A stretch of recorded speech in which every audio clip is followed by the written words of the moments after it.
السلام علیکم ناظرین، پروگرام ایگری بزنس کے ساتھ میں ہوں آپ کا میزبان ڈاکٹر امجد بخاری۔ ناظرین، آج ہم ویلیو چین پہ بات کریں گے۔ ویلیو چین جو ایگریکلچر سے ایسوسیٹڈ ہے، یہ ویلیو چین ہے کیا؟ آپ کے لیے بھی شاید نیا نام ہو، لیکن دنیا بھر میں بڑا عام ہے۔ ویلیو چین ہے کیا؟ اس میں کیا کیا شعبے شامل ہوتے ہیں؟ پھر ہم اس پر فوکس کیوں کر رہے ہیں؟ اس پہ بات کریں گے۔ عمومی طور پر جو خوراک پیدا کی جاتی ہے، وہ بیج سے لے کے کنزیومر تک، کھانے والے تک، یہ جہاں جہاں سے گزرتی ہے، جس سلسلے سے، اس میں فارمر ہے، اس میں دکاندار ہے، ٹرانسپورٹر ہے، اس میں سپلائر ہے، جتنے بھی لوگ شامل ہیں، یہ اس ویلیو چین کا حصہ ہوتے ہیں۔ لیکن اس کی سائنسی توجہ بھی ہم جاننے کی کوشش کریں گے اور اس پہ بات کریں گے کہ اس کی بہتری سے ہمیں ملک میں کیا فائدہ ہو سکتا ہے۔ میں سب سے پہلے آپ کو اپنے مہمانوں کا تعارف کروا دوں۔ میرے ساتھ پہلے مہمان موجود ہیں ڈاکٹر مبشر مہدی صاحب۔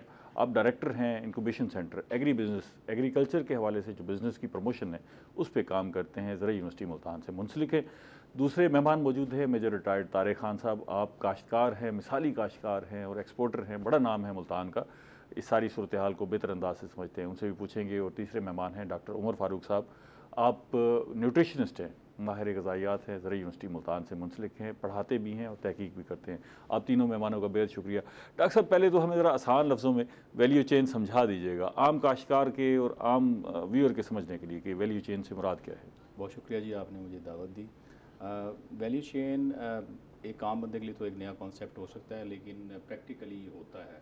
بیسیکلی دیکھیں، کوئی بھی خریدار جب مارکیٹ میں کوئی چیز لینے کے لیے جاتا ہے تو وہ اپنے کوئی اس کے ذہن میں فیچرز ہوتے ہیں کسی پروڈکٹ کے بارے میں، اور اس کو وہ ویلیو کرتا ہے اپنی پرائس کے ساتھ کہ میں نے اس کی کتنی پرائس پے کرنی ہے۔ میں مثال دیتا ہوں چھوٹی سی، اگر آپ کسی ریڈی سے بھی کوئی فروٹ لینے کے لیے جائیں تو آپ پوچھتے ہیں یہ کتنے کا ہے، تو آپ اس کا اندازہ لگاتے ہیں، اگر یہ صاف ستھرا ہے، اچھا ہے، پورا گریڈڈ ہے، کوالٹی کو ذہن میں لاتے ہیں، تو آپ اس کی کوئی پرائس پے کرتے ہیں۔ ٹھیک ہے۔ اب یہ جو پرائس پے ہو رہی ہے، یہ ایک پورا اس کا پروسیس ہے پیچھے سے، جو ابھی آپ نے ذکر کیا کہ اس میں فارمر بھی انوالو ہے، پروسیسر بھی انوالو ہے، ہول سیلر بھی ہے، ٹرانسپورٹر بھی ہے۔ اب وہ جو اچھی کوالٹی کا پہنچا ہے نا، وہ اس پروسیس سے پہنچا ہے۔ اب اس ویلیو کو ٹرانسلیٹ کرنا، اس کو ایشور کرنا، یہ سب ان لوگوں کا کام ہے۔ فارم ٹو فورک اگر آپ اس کوالٹی کو مینٹین کرتے ہیں تو اس کو کہتے ہیں ویلیو چین، یعنی کہ وہ چین جس سے یہ ویلیو کریٹ ہو۔ اوکے، لیکن ہم اس پہ فوکس کیوں کر رہے ہیں؟ مطلب ضرورت کیوں پیش آ رہی ہے؟ کیا جو اشیاء ہیں، اشیاء صرف ہیں یا ایگریکلچر پروڈکٹ ہے، اس کی کوالٹی کو بہتر کرنا ہے یا کچھ اور مقصد بھی ہے؟ بالکل صحیح کہا آپ نے۔ دیکھیں، سب سے بڑا آبجیکٹیو تو کوالٹی کا ہی ہے، ٹھیک ہے، کہ ہماری فوڈ بہت ساری ضائع ہو جاتی ہے۔ ٹھیک ہے۔ اب آپ دیکھیں کہ ہمیں پیسے تو اسی کے ملتے ہیں جو سب سے اچھی پروڈکٹ ہوتی ہے، ٹھیک ہے، جو جس کی کوالٹی کم ہوتی ہے اس کے پیسے بھی کم ملتے ہیں، تو آپ کا مطلب ڈی ویلیو ہو گئی نا وہ پروڈکٹ۔ تو پیسے بھی بڑھانا ہے نا، پیسے بھی بڑھانا، جو اس چین کے حصے دار ہیں سارے، ان کی جیبیں بھی بھرنا ہے ساتھ ساتھ نا جی، اچھا کھانے کو بھی ملے اور اچھا جو ہے پروفٹ بھی ملے۔ اچھا، اس میں نا خاص طور پہ یہ ویلیو چین ہمارے ہاں تو امپورٹنٹ ہو گئی، لیکن اگر ہم ایکسپورٹ کرتے ہیں تو اس میں اس کی بڑی اہمیت ہے، بالکل، کیونکہ ایکسپورٹ میں تو ظاہر ہے وہی چیز آگے جائے گی جو کوالٹی کے اعتبار سے اچھی ہوگی اور خریدنے والا بھی اسے خریدنے کے لیے تیار ہوگا۔ تو یہ ایکسپورٹر پر ہم کتنا فوکس کر رہے ہیں ویلیو چین میں، اس پہ آپ سے جانوں گا۔ لیکن ہمارے ساتھ جو ہے وہ میرے صاحب موجود ہیں، آپ بڑے ایکسپورٹر ہیں۔ بھائی صاحب، یہ بتائیے گا کہ آپ جب ایکسپورٹ کرتے ہیں تو دنیا کیا دیکھتی ہے آپ سے؟ مال کی قیمت کا زیادہ تعین کرتی ہے یا مال کی کوالٹی پہ زیادہ فوکس کرتی ہے؟ دنیا کی جو سوچ ہے وہ ہے کیا؟ ڈاکٹر صاحب نے آلریڈی آپ کو بتا دیا ہے، ویلیو چین کے اوپر یہ ٹھیک ہے، ایک کنسیڈرڈ لائن آف سپلائی ہے، ٹھیک ہے، جس کے اندر ڈیفرنٹ ایکٹرز پلے کر رہے ہوتے ہیں۔ آپ نے کہا وہ اچھی چیز کو بناتے ہیں، ساتھ آپ نے ایک انڈیکیٹ کیا کہ ان کی جیبیں بھی بھرنی ہے۔ ایکچولی ان کی جیبیں نہیں بھرنی ہے، کاسٹ آف پروڈکشن اتنی زیادہ ہو جاتی ہے، جو کہ آپ کی زرعی مداخل کی وجہ سے اس وقت جو ہماری پاکستان میں پوزیشن ہے ایگریکلچر گوڈز کی، وہ انڈر سٹریس ہے۔ آپ کی دیکھیں نا، آپ کی مداخل مہنگے ہیں، مداخل بہت مہنگے ہیں، آپ کی ڈیزل کنزمپشن ہے، آپ کے فارم کے اوپر خرچے ہیں، آپ کی فرٹیلائزر ہے، آپ کو اسکیرسٹی آف واٹر ہے، آپ ٹیوب ویل انرجی سے لے رہے ہیں، تو وہ ٹیرف وہ سوٹیبل نہیں ہے جو کہ ہونے چاہیے ایگریکلچر کے لیے۔ سستی ہے تو صرف لیبر ہے؟ نہیں، لیبر بھی ابھی مہنگی ہوتی جا رہی ہے۔ آپ کے دیکھیں نا، لیبر کو پر ڈے ویجز پہ جب 1000 روپے ملے گا، وہ 500 جگہ پہ کام کیوں کرے گا؟ یہ بھی بڑی مشکل ہے۔ 1000 روپے پر ڈے پہ کہاں ملتے ہیں؟ لیبر تو آج بھی جو ہے وہ اتنا تو ہے، ہمارے پاس جو سستی ہے وہ جان ہے۔ باقی ہر چیز مہنگی ہے. ڈاکٹر صاحب آپ ٹھیک فرما رہے ہیں. بہرحال جب آپ ایکسپورٹ میں جاتے ہیں آپ نے ویلیو ایڈ کرنی ٹھیک ہے. ویلیو ایڈ کیسے ہوگی؟ آپ نے اسپیسیفیکیشن میٹ کرنی ہے باہر کے ملک کی. ٹھیک ہے. وہ کون سا ملک ہے؟ وہ یورپ ہے, وہ سعودی عربیہ ہے, وہ فار ایسٹ کے اندر سنگاپور ہے, وہ جب آپ ایکسپورٹ کرتے ہیں میں سر تو یورپ ہو گیا یا امریکہ ہو گیا, مڈل ایسٹ ہو گیا یا سینٹرل ایشین اسٹیٹس ہیں, وہ آپ سے کیا ڈیمانڈ کرتے ہیں؟ زیادہ فوکس کوالٹی پہ کرتے ہیں یا قیمت پر کرتے ہیں؟ نہیں, قیمت ریلیونٹ ہے. اگر آپ قیمت کی ریلیونس اس وقت آتی ہے جب وہ کاسٹ سے اوپر جانے لگتا ہے. وہ ایکسیپٹیبل ہے اگر وہ کوالٹی آپ کا ریٹیلر لے رہا ہے. ریٹیلر کا مطلب ہے اینڈ کنزیومر لے رہا ہے, ویلیو ایڈ کر رہا ہے نا. وہ چاہ رہا ہے مجھے یہ 10 روپے کی چیز دے دو, تو ہمیں وہ کاسٹ 9 روپے میں کر رہی ہے, تو ٹھیک ہے 10 روپے میں وہ بیچ لے, 9 روپے میں ہم سے لے لے, 8 روپے میں کوئی پیچھے سے ایکسپورٹر لے لے گا. یہ ایک سپلائی چین بن جائے گی. ٹھیک ہے. جب آپ اپنا مال خریدتے ہیں تب بھی آپ کی کوشش اور فوکس جو ہے وہ کوالٹی ہوتی ہے؟ بالکل. ہم پہلے تو اپنا مال کم خرید رہے ہوتے ہیں, ہمارے پاس اپنے فارمز ہیں, جو ہمارا پروڈکٹ ہے مینگو ہے یا سٹرس ہے تو ہم اپنے فارم سے لے رہے ہوتے ہیں. ٹھیک ہے. اگر ہم وہ خریداری کر رہے ہوتے ہیں سندھ کے ایریے سے, تو ہم دیکھ رہے ہوتے ہیں ہمیں وہ چیز چاہیے جو آگے ہمارے اینڈ کنزیومر کو ریکوائرڈ ہے. تو ان اسپیسیفیکیشنز کو میٹ کرنے کے لیے ہی آپ کی ویلیو ایڈ ہوتی جاتی ہے اور آپ کی کاسٹ بڑھتی جاتی ہے. اچھا میرے صاحب, یہ ہم ساری باتوں پہ بات کریں گے, جزیات پہ بھی بات کریں گے. ایک سوال جو ہے وہ میں آخر میں آپ سے پوچھوں گا کہ ایکسپورٹ کرنا نا ہر بندے کی خواہش بھی ہے اور خواب بھی ہے کہ میں ایکسپورٹر بنوں اور بڑا بھرپور ایکسپورٹر بنوں اور پیسہ کماؤں, اور اس میں بڑا پوٹینشیل ہے, حکومت بھی بڑی سپورٹ کر رہی ہوتی ہے. لیکن ہمارے ہاں ایکسپورٹر عموماً ناکام ہو جاتے ہیں. اچھا, کچھ لوگ نئے اس بزنس کی طرف آنا چاہتے ہیں, ایکسپورٹ کی طرف آنا چاہتے ہیں, ان سے آپ کے لیے آپ سے پوچھیں گے کہ کوئی ٹوٹکے بتائیں کہ گر بتائیں, وہ آخر میں پوچھیں گے. ڈاکٹر عمر صاحب سے ذرا پوچھیں. ڈاکٹر صاحب آپ نیوٹریشنسٹ ہیں, غذائیت جو ہے اس کی افادیت سے تو انکار نہیں کیا جا سکتا. ہم ایگریکلچر کنٹری ہیں, ہر وقت کہتے ہیں کہ جی ہماری زراعت معیشت کی جو ہے ریڑھ کی ہڈی ہے, اور ہم فخر سے بتاتے ہیں دنیا کو کہ جی ہمارے پاس جو ہے وہ اتنی بھرپور زراعت ہے. لیکن ہمارے اپنے جو لوگ ہیں وہ غذائیت کے عدم تحفظ کا شکار ہیں, بلکہ ان کو نیوٹریشن پوری بھی نہیں مل رہی. اور یہ جو بیماریاں پھیل رہی ہیں جن کا زیادہ اثر جو ہے وہ ہمارے ہاں ہوتا ہے, اس کی ایک بڑی وجہ آپ کے جسم کی قوت مدافعت کم ہونا ہے. تو یہ غذائیت جو ہے وہ ہمیں نہیں مل رہی. آپ بطور نیوٹریشنسٹ کیا سمجھتے ہیں کہ وہ جو غذا دستیاب ہے وہ سب سٹینڈرڈ ہے, یا ہمارے جو لوگ ہیں ان کے پاس قوت خرید نہیں ہے کہ وہ غذا اپنی پوری خرید سکیں اور اس کو کھا سکیں؟ بسم اللہ الرحمن الرحیم. سب سے پہلے شکریہ بخاری صاحب کہ آپ نے انوائٹ کیا. تو چونکہ ہم ایگری بزنس کے فورم میں بیٹھے بات کر رہے ہیں, تو پہلی بات یہ ہے کوئی شک نہیں ہے کہ پاکستان میں بھی اور بلکہ پوری دنیا کی بات کہوں کہ یہ میل نیوٹریشن کے ایشو جو ہیں وہ دن بدن بڑھتے جا رہے ہیں. اور اس میں جو دنیا میں یورپ میں بھی بڑھ رہے ہیں, امریکہ میں بڑھ رہے ہیں, یا جو ہم جیسے ملک ہیں انہی میں بڑھ رہے ہیں؟ ہم زیادہ ولنریبل ہیں, ہمارے ہاں یہ کیسز زیادہ مطلب اسٹرانگ ہے. تو اگر آپ دیکھیں تو اس میں کئی فیکٹرز ہیں. ان فیکٹرز میں سے نو ڈاؤٹ کہ اکانومی ایک بہت بڑا فیکٹر ہے, کہ اگر بینک پاکٹ منی آپ کو اجازت نہیں دیتی تو آپ اپنی مرضی کی چیزیں نہیں پرچیز کر سکتے. تو اس کے ساتھ ساتھ دوسرے جو وجوہات میں سے ایک وجہ ایگنورنس بھی ہے, کہ لوگوں کو ابھی تک اتنا کنسیپٹ نہیں ہے کہ جو آہستہ آہستہ آ رہا ہے کہ ہمیں ہولسم فوڈ کی طرف جانا ہے, کہ ہمیں فوڈ ڈائیورسٹی کی طرف جانا ہے, کہ صرف ایک فوڈ پہ نہیں رہنا, کئی چیزوں پہ جانا ہے. ٹھیک ہے. اگر ڈائیورسٹی کی طرف بھی تب جائیں گے جب یہ مارکیٹ میں اویلیبل ہوگی. مثال کے طور پہ جو میں نے آپ سے سوال کیا تھا, میں اگر دیسی گھی استعمال کرنا چاہتا ہوں, میری جیب میں پیسے بھی ہیں تو میرے پاس دیسی گھی دستیاب نہیں ہے. میں جو گھی لا رہا ہوں پتہ نہیں وہ دیسی گھی ہے یا نہیں ہے. میں شہد استعمال کرنا چاہتا ہوں تو شہد کا بھی کوئی پتہ نہیں ہے. دیسی انڈے استعمال کرنا چاہتا ہوں تو یہ بھی پتہ نہیں ہے وہ رنگے ہوئے ہیں یا دیسی انڈے. تو یہ دونوں چیزیں جو ہے وہ ساتھ ساتھ اس میں میرا خیال ہے سب سٹینڈرڈ اشیاء بھی ہیں اور جیب کا مسئلہ بھی ہے. جی کوئی شک نہیں ہے, سب سٹینڈرڈ اشیاء بھی ہیں. اور دوسرے نمبر پہ جیسے کہ ہمارا پروگرام بھی ابھی اسی بات پہ چل رہا ہے, ویلیو چین کی بات کر رہے ہیں. ٹھیک ہے. تو ویلیو چین کا یہ بھی حصہ ہے کہ آپ نے انہی فوڈ کو یعنی اس طرح کے پروسیس کرنا ہے کہ یہ راؤنڈ ایئر اویلیبل ہو.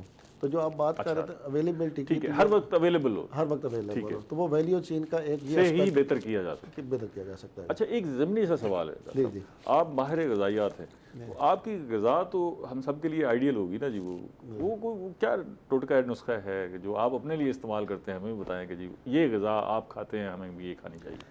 یہ جو ڈیسیژن ہے غذا آپ کے لیے اور میرے کے لیے, یہ پرسن ٹو پرسن ویری کرتی ہے. ٹھیک ہے. ٹھیک ہے, اور اس میں سب سے بڑی اس کے لیے کوئی فکس فارمولہ نہیں ہے, فکس فارمولہ نہیں ہے, ضرورت کے تحت آپ کی جسم کو کیا ضرورت ہے. ہاں جی, اب وہ ایک انالیسز ہے, اس انالیسز کے بعد آپ نے پتلی گلی سے گزار دیا, وہ ٹوٹکا بتایا نہیں. آگے چلتے ڈاکٹر صاحب, ہم ذرا فوکس کرتے ہیں اپنے سبجیکٹ پر. اس میں ویلیو چین میں ابتدا ہوتی ہے سیڈ سے, ٹھیک ہے نا جی, فارمر سے اور سیڈ سے.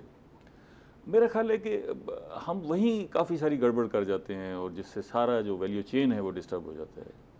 آپ کی رائے کیا ہے اس میں؟ جی بالکل, دیکھیں تھیوریٹیکلی تو یہی ہے کہ ویلیو اگر کسٹمر کوئی مانگ رہا ہے وہ سیڈ سے شروع ہونی ہے, کہ سیڈ اچھا ہوگا تو آگے وہ ویلیو کریٹ ہوگی.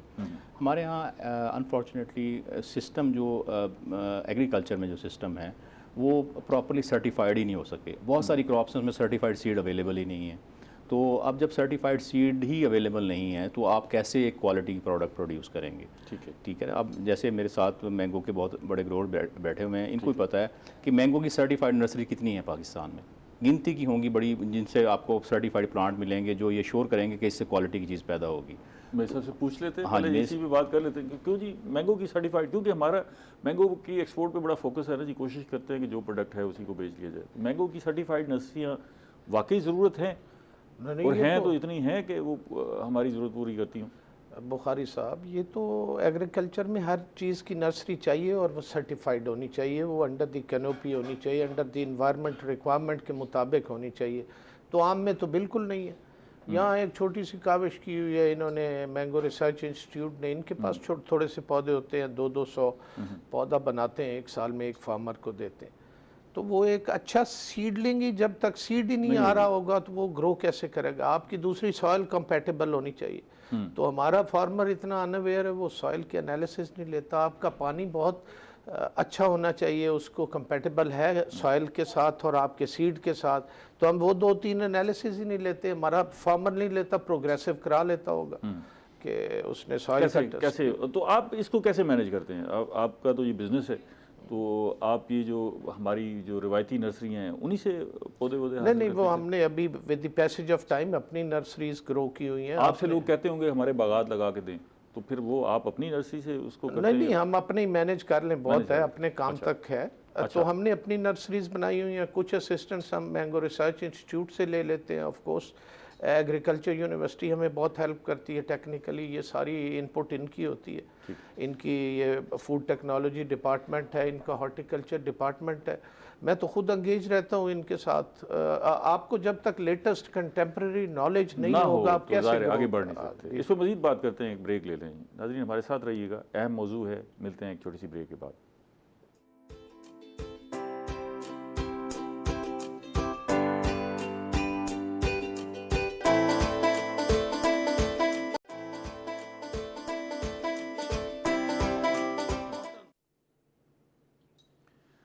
ویلکم بیک ناظرین. ہم ویلیو چین پہ بات کر رہے ہیں جو ایگریکلچر کا خاصہ ہے. کیا چیز اس میں امپورٹنٹ ہے اور اس سے ہم کیسے فائدہ اٹھا سکتے ہیں؟ ڈاکٹر صاحب, ابھی ہم نے ابتدائی طور پہ سیڈ پہ بات کی, تو ہمارا فوکس ہی یہی ہوا کہ اگر سیڈ ہی ٹھیک نہیں ہے تو پھر پوری چین ہی ڈسٹرب ہو جائے گی. تو اس سیڈ کی بہتری کے لیے وہ کون سا سیکٹر ہے جسے آگے آنا چاہیے؟ ایک تو یہ ہے کہ جی ہم سارا کام حکومت پہ چھوڑ دیتے ہیں, جی حکومت آئے جی وہ کام کرے گی, جی سبسڈی دے گی تو نظام آگے چلے گا. ایک سبسڈی نے بھی ہمیں مار دیا.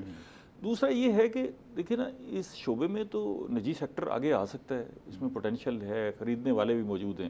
تو یہ سیڈ کی بہتری کے لیے کیا ہونا چاہیے اور آپ کا ادارہ اس پہ کیا کر رہے ہیں؟ جی دیکھیں, بالکل آپ نے بڑی اچھی بات کی. سیڈ ہی بیسک چیز ہے جہاں سے پورے پلانٹ نے گرو کرنا ہے, پوری ویلیو جنریٹ ہونی ہے. اب اس میں دیکھیں گورنمنٹ کا ایک 2 رول ہیں, ایک سپورٹنگ رول ہے, ایک ریگولیٹری رول ہے. سپورٹنگ رول ہے کہ ایگریکلچر ایک ایسا سیکٹر ہے جس میں انویسٹمنٹ خود سے نہیں آتی, اس میں موبلائز کی جاتی ہے انویسٹمنٹ. تو گورنمنٹ جو ہے اگر سرٹیفائڈ نرسریز کے ماڈل ڈیولپ کرتی ہے اور پرائیویٹ سیکٹر کو انسینٹیو دیتی ہے کہ وہ آئیں اور اس میں انویسٹمنٹ کریں, بے شک جوائنٹ انویسٹمنٹ بھی ہو سکتی ہے, تو میرا خیال ہے کہ پالیسی ایسی بننی چاہیے کہ گورنمنٹ موبلائز کرے پرائیویٹ سیکٹر کو کہ اس میں وہ سیڈ میں انویسٹمنٹ کریں اور ان کو پیکج دیں. اس میں یہ پورا ایک سسٹم ریگولیٹ ایسے ہوگا. ابھی جیسے ایڈیبل آئل ہے, اس میں جو ہماری کمپنی ہیں انہیں جو چیز ضرورت ہوتی ہے اس کا تو اچھا بیج لے آتی ہے. جی ٹھیک ہے نا جی.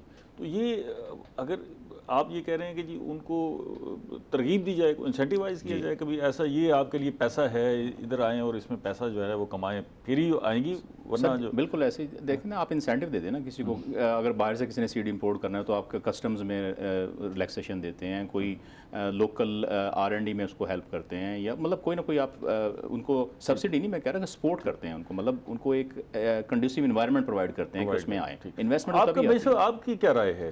ہمارے یہاں نا بیج کی بڑی سب اسٹینڈرڈ بیج دستیاب ہے, اور پیداوار آگے نہ بڑھنے کا ایک بڑا سبب جو ہے اچھے بیج کی فراہمی نہ ہونا ہے.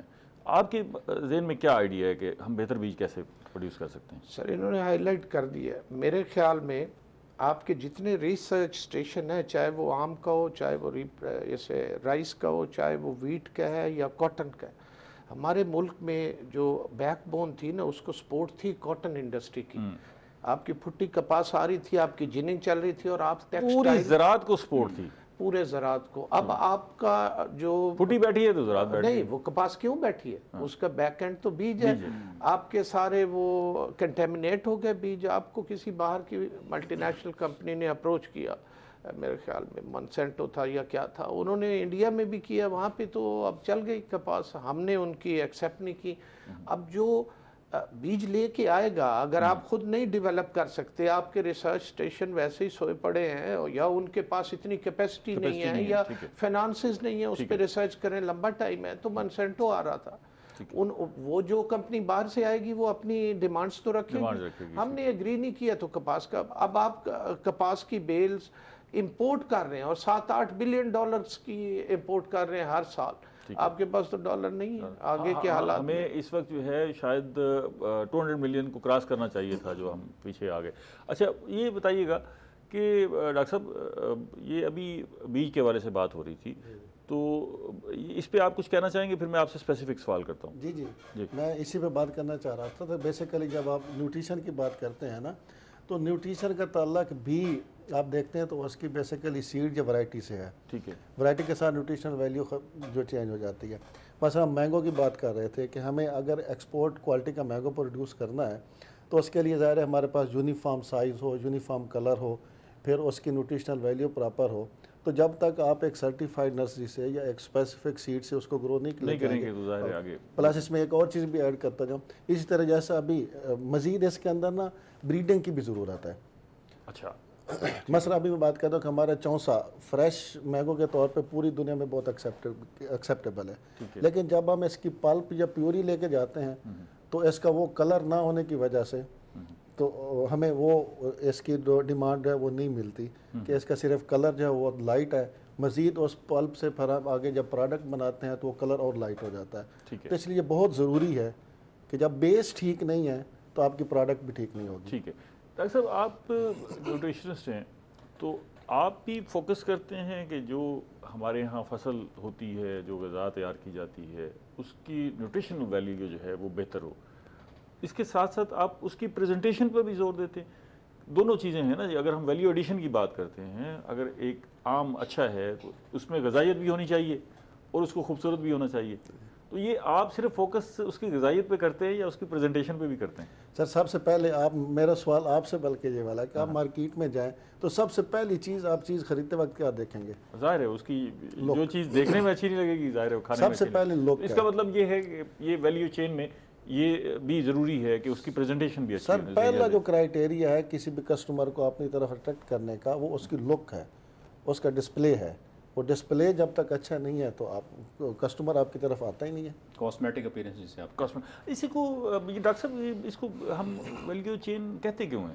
اس کی کوئی ویلیو چین تو سر میں نے جیسے شروع میں آپ کو کہا کہ ویلیو ایڈیشن اور ویلیو چین میں کیا تھوڑا فرق ہے. دیکھیں ہم کنفیوز بھی ہو جاتے ہیں. ویلیو ایڈیشن یہ ہے کہ آپ کسی را چیز سے کوئی نئی پروڈکٹ بنا لیتے ہیں, جیسے مینگو سے آپ جوس بنا لیتے ہیں, ٹھیک ہے نا, اور کسی بھی پروڈکٹ کو آپ ٹرانسفارم کر کے کوئی پروسیس پروڈکٹ بنائیں, اسے ہم کہتے ہیں ویلیو ایڈیشن. ٹھیک ہے. ویلیو چین را فارم میں بھی اگر پروڈکٹ کو صاف ستھرا کر کے نیٹ کلین کر کے اچھا پیک کر کے آپ ڈسپلے کر رہے ہیں تو وہ ویلیو چین وہ ویلیو چین. ٹھیک ہے. اگر اس کی حیت کوئی تھوڑی سی بدلی ہے تو اور اس کو قیمتی بنایا ہے تو وہ پھر جو ہے اس کو ویلیو ایڈیشن. ہاں جی, اس میں ویلیو ایڈیشن کا ایلیمنٹ, ویلیو چین میں ویلیو ایڈیشن کا ایلیمنٹ بھی آپ شامل کر لیتے ہیں. اچھا, آپ ایک یونیورسٹی سے منسلک ہیں اور وہاں پر ایک ادارے کے ڈائریکٹر ہیں اور وہاں فوکس کر رہے ہیں, آپ کو حکومت کی کتنی سپورٹ ہے اس ویلیو چین کے حوالے سے؟ ایک تو یہ ہے نا کہ انٹرنیشنل آرگنائزیشنز کچھ سپورٹ کر رہی ہوں گی، کچھ باہر کے پروجیکٹس ہوں گے جن پر آپ کام کر رہے ہوں گے. ہماری حکومت، اپنی حکومت پاکستان یا حکومت پنجاب، ان کی کتنی سپورٹ ہے اس ویلیو چین کو بہتر کرنے کے لیے؟ حکومت کی سپورٹ یہ ہے فوکس بھی ہے ان کا؟ پہلے تو یہ سوال فوکس دیکھیں، فوکس تو ریسرچر نے ہی کرنا ہوتا ہے، وہ تو ان کے پاس فنڈنگ ہوتی ہے نا مختلف میں. جیسے ہم ہائر ایجوکیشن کمیشن کے انڈر ہیں تو ہائر ایجوکیشن کمیشن آپ کو پروجیکٹس دے گا مختلف. آپ اپنے کوئی کانسیپٹ کنسیو کر لیں، ویلیو ایڈیشن کا کر لیں، ویلیو چین کا کر لیں، وہ آپ کو فنڈنگ کر دے گا. تو اس حد تک تو ٹھیک ہے کہ وہ مطلب ادارے کو تو کسی نہ کسی فارم میں فنڈنگ دیتے ہیں ریسرچ کے لیے. ٹھیک ہے. لیکن کمرشلائزیشن کے لیے تو ظاہر وہ نہیں دیتے. وہ تو آپ کو کوئی کیس اسٹڈی ڈیولپ کر دیں گے، ریسرچ کر لیں، اس سے رپورٹس وغیرہ بنا لیں، لوگوں کو انگیج کر لیں. کیونکہ سرکاری ملازمت کرتے ہیں اس لیے محتاط انداز میں گفتگو کر رہے ہیں. میرا خیال ہے کہ اتنا فوکس نہیں ہے جتنا ہونا چاہیے اگر ہم نے اس کو آگے بڑھنا ہے. اچھا، ہم نے سیڈ پہ تو بات کر لی. اس سے اگلا جو مرحلہ ہے وہ فارمر کا ہے، وہ ایسوسیٹڈ ہے. جی بالکل. تو فارمر جو ہے کیا ویل ایکوپڈ ہے؟ اس میں ہمارے ساتھ گروور موجود ہیں نا، یہ ان سے پوچھیں گے. بھائی صاحب، کیا ہمارا فارمر جو ہے، یہ دنیا میں جو ٹیکنالوجی ہے، دنیا میں جو زرعی ترقی ہے، یا اس ویلیو چین میں جو فارمر دنیا میں رول پلے کر رہا ہے، ہمارا فارمر اتنا ویل ایکوپڈ ہے؟ اس کے پاس انفارمیشن ہے جو دنیا میں ٹیکنالوجی ہے اس کے بارے میں اسے آگاہی ہے؟ ایک تو کوتاہی ہے اس کی، بھائی اس کے پاس ریسورسز نہیں ہیں. ایک یہ بھی ہو سکتا ہے نا کہ ریسورسز بھی ہوں، پروگریسو فارمر ہے، ریسورسز بھی ہوں، لیکن پھر بھی وہ اس انداز سے زراعت نہ کر رہا ہو. اس میں کیا ہے، آپ کیا فیل کر رہے ہیں؟ دیکھیے ڈاکٹر صاحب، یہ بڑا امپورٹنٹ کویشچن ہے اس پروگرام کا، ون آف دی امپورٹنٹ. آپ کو پہلے سمجھنا یہ چاہیے ایگریکلچر کبھی بھی سپورٹ میکنزم کے بغیر نہیں چل سکتی. ٹھیک ہے. آپ کا ایک فارمر 10-20 ایکڑ کا خود سسٹینیبل ہوگا، اپنے بچوں کو کھلائے گا، اپنے فارم سے لے آئے گا، اپنا گھر چلا لے گا، وہ نہ ہی فلرش کر سکے گا، نہ ہی سٹیپ اپ جائے گا، نہ ایکسپورٹ کر سکتا ہے. اس میں سارا سپورٹ میکنزم کا رول ہے. ایگریکلچر چاہے انڈیا میں ہے، فلپین میں ہے، تھائی لینڈ میں ہے، آسٹریلیا میں ہے، امریکہ میں ہے، it is always the support mechanism. آپ کے پڑوس میں، ہمسائے میں، انڈیا کے اندر 1 سال پہلے تک $52 بلین کی سبسڈی وہ ایکسٹینڈ کرتے تھے اپنے فارمر کے لیے. اور وہاں پہ ٹیوب ویل ٹیرف نل ہے، 0 بل پہ وہ دے رہے ہیں اپنی الیکٹریسٹی، اور انشور کر رہے ہیں ڈیمز بنا کے پانی ہر ایک فارم پہ پہنچ رہا ہے. پھر وہ کاسٹ میکنزم بھی ورک آؤٹ کرتے ہیں، ان کو مارکیٹ ایکسیس بھی دیتے ہیں، ان کو ایگریکلچر انٹیلیجنس پہ بھی آپ نے یہ کاشت کرنا ہے، یہ نہیں کرنا ہے. ہم اس لیول پہ ہی نہیں گئے. ہمارا جو انفراسٹرکچر ایگریکلچر کا تھا وہ تو ہم فارمر پیدا کری جا رہے ہیں اور آپ کا ملک سسٹین کر رہا ہے. چاہے 98 کے بم دھماکے ہوئے، آپ نے ایٹامک ایکسپلوژنز کیے، آپ کی ساری امداد رک گئی، جہاز بند ہو گئے. اللہ کا شکر ہے، یہ اللہ کا شکر ہے آپ کو ایگریکلچر نے سسٹینیبل بنا دیا. مگر ایگریکلچر کے لیے ایک آنے کا کام نہیں ہوا. ابھی پرائم منسٹر صاحب نے ایک اٹھا کے پیکیجز جسٹ میک اپ. میں تو بھائی فارمر ہوں، میں سامنے کہوں گا نو، آپ کہہ دیں 12 بلین، ہم 1200 ارب روپیہ دے رہے ہیں، آپ وہاں سے قرضے لے لیں. کہ تاریخ کا بڑا پیکیج ہے. نہیں، وہ تاریخیں تو بعد میں لکھی جاتی ہیں نا، پہلے بتایا جاتا ہے. اچھا، میں سب یہ بتائیں کہ یہ ہم ہر چیز میں سبسڈی کیوں ڈھونڈتے ہیں؟ آپ نے بھی بات کی کہ جی 60 بلین کی جو ہے بھارت سبسڈی دے رہا ہے اپنے فارمر کو. سپورٹ میکنزم کا ہے، میں نے وہ سبسڈی نہیں ہے. اگر انفراسٹرکچر کو تو بہتر کریں نا. ہمیں مارکیٹ کے حساب سے اس کا مقابلہ کرنا چاہیے، بجائے یہ کہ اگر ہمارے ہر سیکٹر، ہمارا انڈسٹریز بھی کہتا ہے جی مجھے سبسڈی دی جائے، ہمارا کنزیومر بھی کہتا ہے جی سبسڈی دی جائے، فارمر بھی کہتا ہے سبسڈی دی جائے، پیٹرول پہ بھی سبسڈی ملے، تیل پر بھی، چائے پر بھی، پھر ملک کیسے چلے گا؟ مطلب ہمیں دنیا کے مقابلے کے لیے آگے بڑھنا چاہیے اور وہ رستے تلاش کرنے چاہیے بجائے سبسڈی کے. اچھا، ایک فارمر کے ساتھ ساتھ ایک اور ایسوسیٹڈ شعبہ بھی ہے، وہ شعبہ ہے لیبر. اچھا، شاید اس ویلیو چین میں پتہ نہیں لیبر کہیں ہے یا نہیں ہے، لیکن لیبر، کیا ہمارے پاس اسکلڈ لیبر موجود ہے جو ایکسپرٹ ہو، جو ہماری زراعت کی ضرورت ہے اس کو پورا کرتی ہو؟ یا ہمارے پاس وہ جو، آپ کیونکہ فارمر ہے اس لیے آپ سے یہ سوال کر رہا ہوں، ہمارے پاس جو لوگ ہیں وہ کام کرنے کے اتنے ایکسپرٹ نہیں ہیں، اور اس کی وجہ سے بھی ہماری پروڈکشن کی کاسٹ بھی بڑھ رہی ہے اور پروڈکشن جو ہے اس کی کوانٹٹی بھی جو ہے کم ہو رہی ہے. نہیں لیبر تو ہمارے پاس سکلڈ ہے, وہ آن جاب ٹریننگ سے سکلڈ ہوئی ہے, اس کو کوئی اسپیشلائز ٹریننگ نہیں ملی ہے, آن جاب ٹریننگ. لیکن اب چھوڑ رہے ہیں نا جی, آہستہ آہستہ لوگ ہٹ رہے ہیں زراعت سے, کہتے ہیں وائبلٹی زراعت سسٹینیبل نہیں رہ رہی نا. آپ کو نقصان ہوگا, میں ایک چیز کاشت کرتا ہوں, جتنے پیسے خرچ کرتا ہوں اس سے 2 لاکھ روپے نقصان کر لوں تو وہ کب تک چلاؤں گا؟ آپ کی کالونیز میں کنورٹ ہو رہی ہیں, آپ کی سٹیز, آپ کے یہ میگا پروجیکٹس ڈیولپ ہو رہے ہیں. جس ایک ایکڑ سے میں 50,000 لاکھ روپیہ کماتا ہوں, وہی 1 کروڑ روپے کا بک جائے گا تو وہ فارمر تو ول گو فور دیٹ. اب اس کو تو دیکھنا ہے, مگر یہ پالیسی اینڈ پہ اسٹریٹجی جنہوں نے بنانی ہے, جنہوں نے پالیسی فریم کرنی ہے ایگریکلچر کی, یہ ministry of national food security and research کا کام ہے کہ وہ اسٹریٹجائز کریں اور اس کو صوبوں کو اس پہ گائیڈ کریں. اور یہ کیونکہ 18ویں ترمیم کے بعد یہ صوبوں کا ایمبٹ ہے, پروونسز کے اندر آ گیا, تو اس میں بہتر تو اوپر سے آئیں گی چیزیں نا. آپ کا فارمر انیبل نہیں ہوگا, آپ کو انیبلنگ انوائرمنٹ دینی پڑیں گی, آپ کو وہ سکوپنگ سٹڈیز دینی پڑیں گی, اور آپ کو آئیڈینٹیفائی ایریاز فار کراپ کرنے پڑیں گے, اور آپ کو سپورٹ میکنزم ایڈ کرنا پڑے گا, پھر یہ ہم آگے بڑھ سکیں. آپ کے پاس پانی نہیں ہے, آپ کے پاس بجلی نہیں ہے یار, اسی انفراسٹرکچر کو تو لے آؤ. پیچھے کھڑے ہوئے ہیں, اس پہ مزید بات کرتے ہیں, بریک لینے. ناظرین ملتے ہیں ایک چھوٹی سی بریک کے بعد.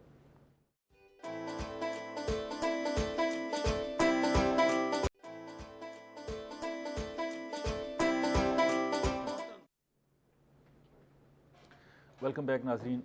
ہم ایگری فوڈ ویلیو چین پہ بات کر رہے ہیں, اور ماہرین ہمیں بتا رہے ہیں کہ اس میں ہمیں کس کس چیز پہ فوکس کرنے کی ضرورت ہے.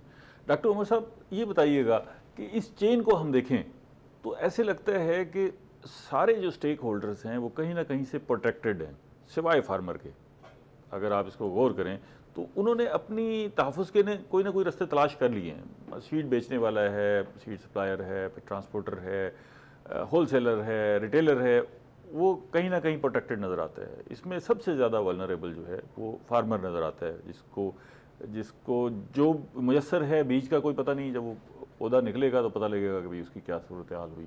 پھر اس کے بعد اس کو یہ پتہ نہیں ہے کہ اس کی پروڈیوس کی قیمت کیا ہوگی اور وہ کہاں جا کے بیچے گا, کچھ پتہ نہیں ہے. پھر اس کا تعین جو ہے بعض اوقات حکومت پابند کر دیتی ہے کہ جی اس ایریے میں بیچنا ہے, اسے باہر نہیں لے کے جانا, اس قیمت پہ بیچنا ہے, اس سے زیادہ آپ لے نہیں سکتے, تو وہ ولنریبل نظر آتا ہے. تو ایسی صورتحال میں آپ کی طرف سے کیا سجیشن ہو سکتی ہے کہ ہم اپنے فارمر کو کیسے بچا سکتے ہیں؟ یا تو اس کو ویلیو ایڈیشن کی طرف لایا جائے, بھئی وہ بجائے اس کے انتظار کرے کہ کوئی اور آئے اس سیکٹر میں اور ویلیو ایڈیشن کرے, وہ خود ویلیو ایڈیشن کی طرف آئے.